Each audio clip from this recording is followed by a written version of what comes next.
ጋይስ አሁን ወደ ውስጥ ገብተናል ባይገርማችሁ 5 ነጮች አየንና ማለት ነው ማንን ይመስላል ስላቸው ላሚን ያማል ብሎ ነው ጨውት እግዚአብሔርን ነው የምላችሁ ያ ቴንክ ዩ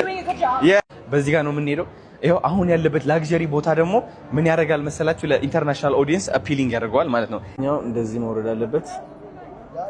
በቻለ አቅም መሸፈን ያለበት ፊትን በዚህ ጋይስ አሁን ደግሞ የላሚን ያማል የሰራው ትሬንድ ልንሰራ ነው ቪዲዮ ደግሞ ይመስላል ሄይ አዮ እንደቀላል ነች በጣም የሆነ ሳብ ነገር ነው የሚያደርገው ስልኳን እንደዚህ አስቀምጣታለህ ከዛ እንደዚህ አደርጋለህ ከዛ ቡም ኮፍያ